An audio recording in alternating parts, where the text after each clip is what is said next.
নমস্কার বন্ধুরা, কেমন আছেন সবাই? আশা করছি সবাই ভালো আছেন, আমিও ভালো আছি। তো দেখুন, এই যে আজকে কিন্তু ইঁচড় রান্না করবো। এই কাঁঠালের ইঁচড় দেখুন, এই যে অনেকটা তেল নিয়ে নিলাম। বাকিটা দেখতেছি না। এইভাবে আমি পিস পিস করে কেটে নেব। দেখুন, এই যে এইভাবে আমি এই যে জল নিয়েছি, আমরা পরিষ্কার জল গরম জলের ভিতরে দিয়ে দিলাম। সাথে থাকুন, দেখতে থাকুন কীভাবে রান্না করি।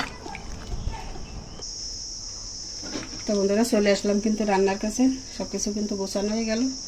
তো দেখুন, এসবটা সুন্দর করে কেটে এই যে পরিষ্কার জলে রেখেছি। এখন এটা থেকে তুলে আমি প্রেশার কুকারে দিয়ে দেবো।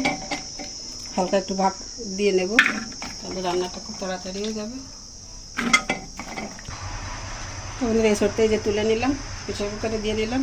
আর দেখুন, এসব রান্নার জন্য আমি নিয়েছি নারকেল কোড়া। একটা নারকেল কিন্তু এখন ভেঙে কুড়িয়ে নিয়েছি। এই যেখানে একটু রেখে দিয়েছি, ফ্রিজে রাখবো। আর এই যেখানে কিন্তু কলমি শাক নিয়েছি, এই শাকও একটু দিয়ে রান্না করবো। আর কাঁচা লঙ্কা নিয়েছি শাকের জন্য। আর ইঁচড়ের জন্য তো থাকছে নারকেল আর এই আদা জিরা বাটা। আর ফোড়নের জন্য রেখেছি শুকনো লঙ্কা, জিরা, তেজপাতা আর গরম মশলা, জিরা ভাজা গুঁড়ো করা আছে। তো বন্ধুরা, আমি এখন এই ইঁচড়ের ভিতর একটু হলুদ দিয়ে দেব। দিচ্ছি 1 চামচ হলুদ। এই হলুদ দিয়ে সিদ্ধটা করলে কিন্তু কালারটা খুব ভালো হবে। আর ওর যে কোয়াশ থাকে বা আঠা থাকে, ওটাও কিন্তু সুন্দর পরিষ্কার হয়ে যায়। তো আমি আর একটু সাদা তেল দিয়ে দিচ্ছি এসবের সাথে সিদ্ধ করার জন্য। এই তেলটা আর হলুদটা দিয়ে সিদ্ধ করলে কিন্তু আটাটা খুব বেশি একটা প্রেশার কুকারে গায়েও লাগবে না, আর সিদ্ধটা খুব সুন্দর হবে। ঝাঁকিয়ে একটু মাখিয়ে দেবো।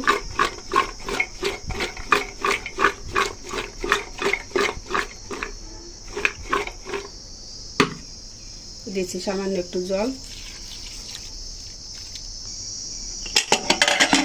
প্রেশার কুকারের ঢাকনাটা লাগিয়ে দিলাম, চুলায় বসিয়ে দিলাম আর চুলা অন করেও দিচ্ছি। তো সাথেই থাকুন, আমি নারকেলের দুধটা ততক্ষণে করে নেব। এই যে ঢাকনা খুলে নিলাম, ঠান্ডা হয়ে গেছে তখন অনেকটাই। দেখুন, এই যে এইভাবে সিদ্ধ করে রেখেছি, কতটা সফট হয়ে গেছে একদম। রান্না কিন্তু তাড়াতাড়ি হয়ে যাবে। আর ইঁচড় যতটা সফট হয়ে মিশে যাবে ততটাই কিন্তু স্বাদ হবে। দেখুন, কড়াইতে তেল দিয়েছি, তেল তো গরম হয়ে গেছে। আর ইঁচড় রান্নার মেন কিন্তু তেলটা একটু বেশি লাগে। ইঁচড়ে তেল বেশি নিলে কিন্তু স্বাদ আসে না। তো দেখুন, আমি কিন্তু যথেষ্ট পরিমাণে তেল নিয়েছি। তেল গরম হয়ে গেছে। তো ফোড়নে দিয়ে দিচ্ছি তেজপাতা, শুকনো লঙ্কা দিলাম,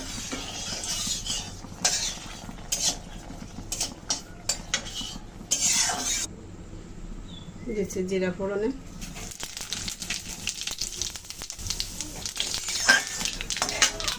আর দিচ্ছি সামান্য একটু দারচিনি, লবঙ্গ আর একটু গোলমরিচ, এলাচ দিয়ে দিলাম। এবার আমি তেলের উপর হালকা একটু হলুদ দিয়ে দেবো। দিয়ে আমি একে একে সব মশলাগুলো দিয়ে দেবো। দিচ্ছি 1 চামচ আদা বাটা, 1 চামচ জিরা বাটা, দিচ্ছি সামান্য জল,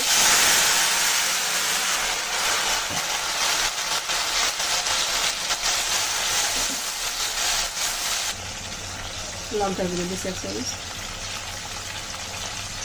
হলুদ 1 চামচ, হলুদ আর একটু দেবো, আর 1 চামচ দিয়ে দিলাম। এখন সব মশলা আমি সুন্দর করে কষিয়ে নেব। এগুলো আছে কিন্তু ইঁচড়ে আমি কাঁচমরিচটা দিতে পারলাম না, যে ওইটা আমার কাছে নেই, এর জন্য আমি অল্প আছে রেখে মশলাটা সুন্দর করে কষাবো। সামান্য একটু নারকেলের দুধ এখন দিয়ে দেবো, বাদ বাকিটা পরে দেবো।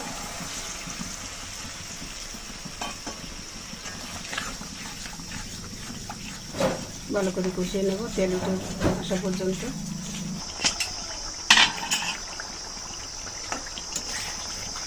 মশলা কিন্তু সুন্দর করে কষিয়ে নিলাম। দেখুন, তেল কিন্তু মশলা থেকে সম্পূর্ণ আলাদা হয়ে গেছে। এখন আমি দিয়ে দেবো এই সেদ্ধ করে রাখা ইঁচড়। এটা কিন্তু সামান্য জল আছে, এই জল সহ আমি দিয়ে দিচ্ছি, যেটা অল্প জলে সিদ্ধ করেছিলাম।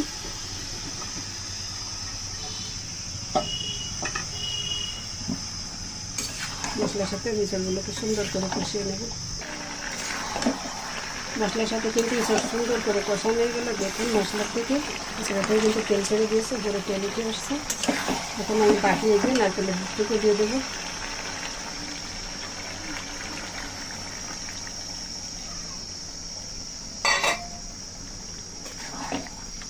এই দুধটা কিন্তু সেকে নিয়ে ফেটে জল কিন্তু পুরো একটু টেনে গেছে, আরও টেনে যাবে, নামালে ঠান্ডা হয়ে গেলে পরে আরও ফুটা যাবে।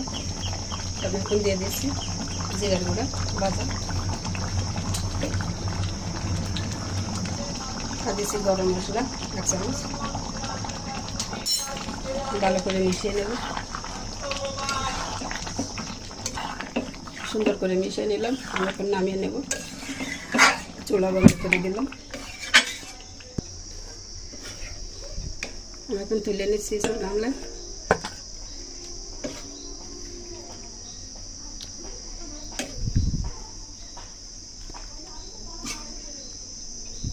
তো এইভাবে নিরামিষ পদ্ধতিতে এছাড়া আপনারা রান্না করে খেয়ে দেখতে পারেন। এটা কিন্তু মাংসের স্বাদ তো হার মানিয়ে দেয়। আর আমি যে পদ্ধতিতে রান্না করি সেইভাবে একবার করে দেখতে পারেন বাসায়। আর ভালো লাগলে চ্যানেলটিকে সাবস্ক্রাইব করে আমাদের সাথে থাকবেন। আবারও বললাম, তো বন্ধুরা সবাই ভালো থাকুন, সুস্থ থাকুন। আজকের মতো কিন্তু রান্নার পর্বটি এখানেই রাখছি। তো সবাইকে অসংখ্য ধন্যবাদ ও নমস্কার।